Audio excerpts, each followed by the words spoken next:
Beetlejuice Beetlejuice. All right, let's talk about this movie using my space system. Story, pacing, artistry, characters, enjoyment. Each category gets a score between 0 and 2. Choose the best you can get in any category.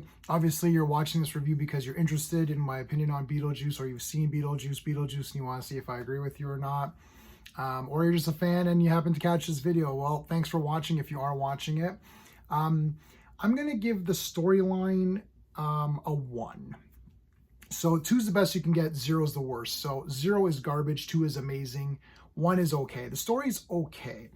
The main problem with this is that there isn't really a clear story going on. It feels like there's multiple subplots going on and not really a clear main story. And that's kind of where you're left with like a bit of confusion. You're like, okay, like at some points, you're like, what happened to this part of the story? Oh yeah, and then there's things that are kind of unresolved. It's a bit messy. The subplots which comprise the story are not bad. They're kind of neat. Some of them are neat. We see where Lydia is at this moment. We see where Charles is. We see where Delia is. So you get to see where all the characters are. And there's, of course, Astrid, who is her daughter, played by Jenna Ortega. And you see Beetlejuice. You get to see Beetlejuice's origin, which is really cool. You get to see how Beetlejuice died. And that's a really fun part. But it just doesn't feel like, if someone says, what's the story? I feel like I have to say a lot of different things, and they don't really explore any of them enough. So they should have just picked one story and one subplot and then went with that. Instead of having like 3 or 4 different subplots at the same time going on where you're like, well, what is this, right? So I'm trying to do no spoilers. Yeah, the story's okay. The pacing, I'm gonna have to give it a 0.5. This movie is 1 hour and 43 minutes, and I literally looked at my watch and it was 1 hour in, and finally it felt like things were picking up. So the pacing is pretty bad. They need to remove 15 minutes or pick one story and explore that story. Have one story, one subplot. That's it. Again, multiple subplots, not really one story. They really needed to compress this. It should have been like 85 minutes or something. For the artistry, though, I will give it a 1.5. Everything looked really cool. Beetlejuice looked awesome to me. Lydia got the same makeup and all that. That's great. They got the model and all of that stuff. The afterlife place looks cool, like how you remember it. Willem Dafoe is in it. He plays a neat character. He looks cool. He's got the makeup. His face has been like, the side of his head's been like blown up. So everybody looks good. The makeup's really good. The music's pretty good. The reason I'm not giving this a 2 out of 2 for artistry, and you think that'd be an easy one, is that there's some prolonged like music sequences, and you're like, why is this going on so long? Like really, like I know there was the Deo Deo song, from the first movie, but really that was it. Like we didn't really need. I felt like it was a really long music number. I'm like, what is going on here? Also, there wasn't too many new things. It's like sandworm area. Like what was there looked good and sounded good. Music was good, but there wasn't anything new, and a couple of things went on too long. So that's why the artistry is suffering on that one. For the characters, I'll give it a 1. Look, I like Winona Ryder. I always liked her.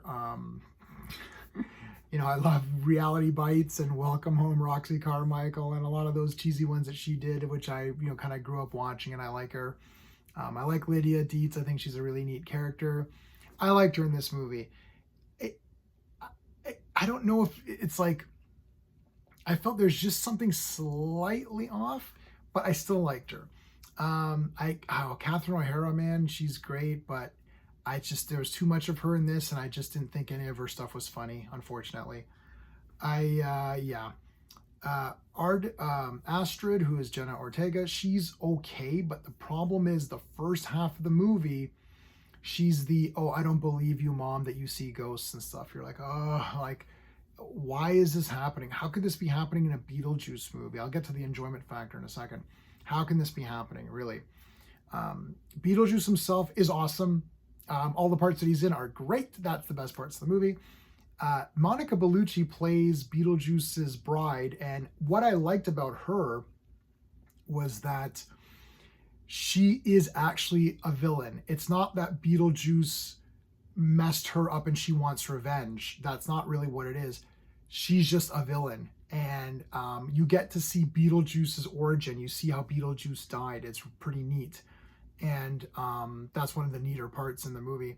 And she is a villain. There's no, she's not sympathetic. It's not like, oh, Beetlejuice wronged her. No, no, no, no. She's a complete villain, which I liked.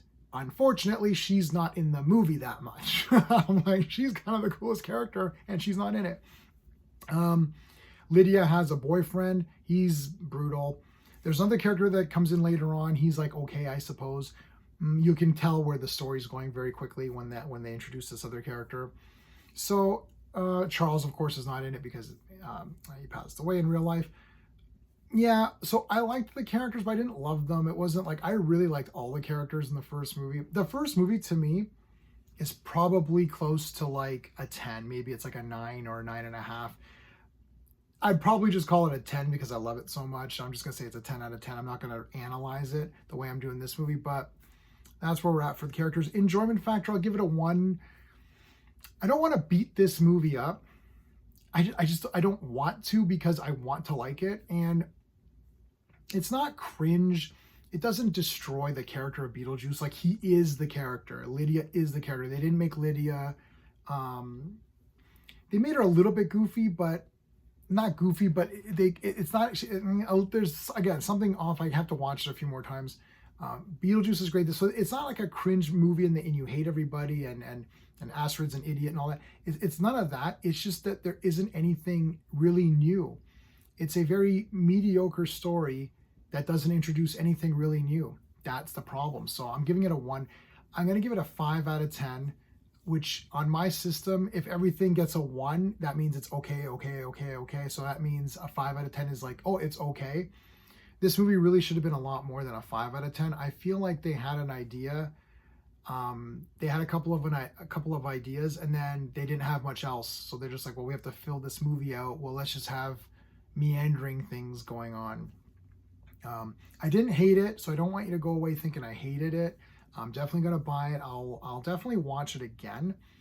But it's just, there wasn't anything super exciting going on for me on this one. So there you go.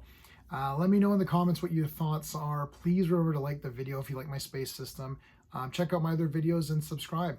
That's it. Thanks, guys. Until next time.